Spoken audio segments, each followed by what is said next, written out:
permanently and irreparably damaged by our presence. One of the reasons not to defect was, as you can see, I was living in relative affluence. Who the hell in the normal mind would defect and do what? To be abused by your media, to be called McCarthyist and fascist and paranoid, or to drive a taxi in New York City? What for? What the hell for should I defect? To be abused by Americans, to be insulted in exchange for my effort to bring the truthful information about impending danger of subversion. As you can see, I was living in quite a comfortable conditions next to swimming pool, where Indians were not allowed, by the way. I was highly paid expert in propaganda. I had my family. I was respected by my nation. My career was cloudless. The third reason, how to defect with the family. To defect with a baby and a wife would be virtual suicide, because according to law, that hypocritical law which I quoted before, the Indian police will have to hand me over back to the KGB, and that will be the end of my defection and probably my life. Again, I cannot smuggle my wife because she was not quite sure what I was doing. She was not that idealistically involved, and she was definitely not in the total picture of what I was doing for the KGB. She would be shocked if I you know, put her in my van and drive her to the American embassy or elsewhere. That would be a greatest danger. So again, I had to defect in such a way that my defection would look as simple disappearance. And there were many cases like that when the Soviet agents simply disappeared, either killed in action or, thanks to their curiosity and their close contacts with radicals, some of them were killed by the Marxists, by the way. It happened in many African countries when the Soviet KGB were killed by Africans themselves. Not because they hated Marxism and Leninism, but because they were simply trigger-happy bunch of unruly characters. If you give them a machine gun, they will shoot. And some of the Soviets obviously were not careful enough to protect themselves, and they got into embarrassing situations when they were shot at the crossfire between factions of so-called liberation movements. Anyway, so I decided, as I said, to study the counterculture. I decided this probably would be the best way to disappear. I socialized with characters like this. On the left, you see, he's a barefoot American hippie.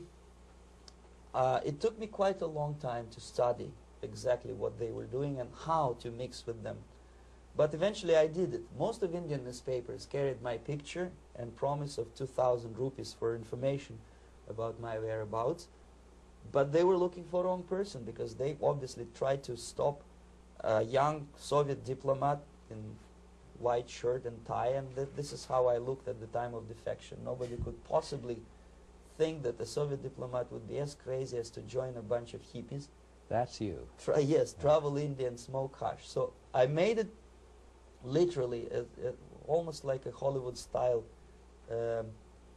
detective story. From under the nose of the KGB in Bombay airport, I landed the plane and I flew to Greece, where I was debriefed by the CIA. That's basically that's all for my slides. We can turn off the projector, and that's very interesting. Well, you spoke several times before about ideological subversion. That is a phrase that I'm afraid some Americans don't fully understand. When the Soviets use the phrase ideological subversion, what do they mean by it? Ideological subversion is the process which is legitimate, overt, and open. You can see it with your own eyes. All you have to do, all American mass media has to do, is to unplug their bananas from their ears, open up their eyes, and they can see it. There is no mystery. There is nothing to do with espionage. I know that espionage intelligence gathering looks more romantic. It sells more deodorants through the advertising, probably. That's why your Hollywood producers are so crazy about James Bond type of thrillers. But in reality, the main emphasis of the KGB is not in the area of intelligence at all. According to my opinion and opinion of many defectors of my caliber, only about 15% of time, money, and manpower is spent on espionage as such. The other 85% is a slow process which we call either ideological subversion or active measures, активные мероприятия in the language of the KGB, or psychological warfare. What it basically means is to change the perception of reality of every American to such an extent that despite of the abundance of information, no one is able to come to sensible conclusions in the interests of defending themselves, their families, their community, and their country.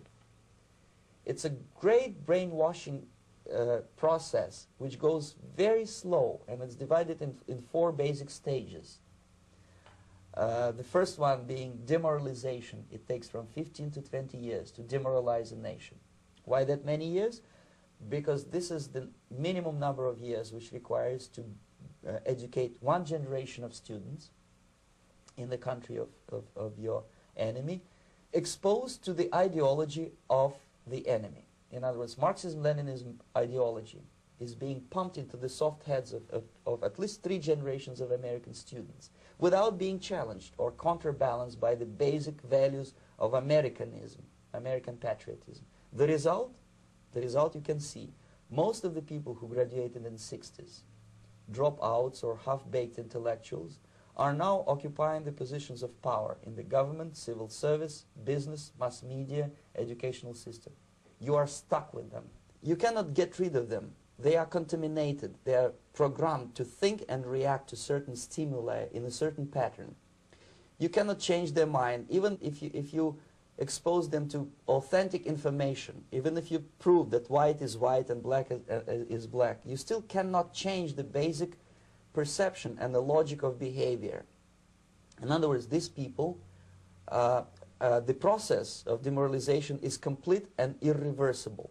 To get rid society of these people, you need another 20 or 15 years to educate a new generation of patriotically minded and common sense people who would be acting in favor and in the interests of the United States society.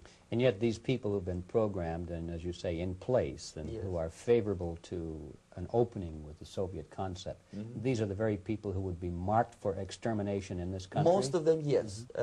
Simply because the psychological shock when they will see in future what the beautiful society of equality and social justice means in practice, obviously they will revolt. They will be very unhappy, frustrated people. And the Marxist-Leninist regime does not tolerate these people. Obviously they will join the links of dissenters, dissidents. Unlike in present United States, there will be no place for dissent in future Marxist-Leninist America.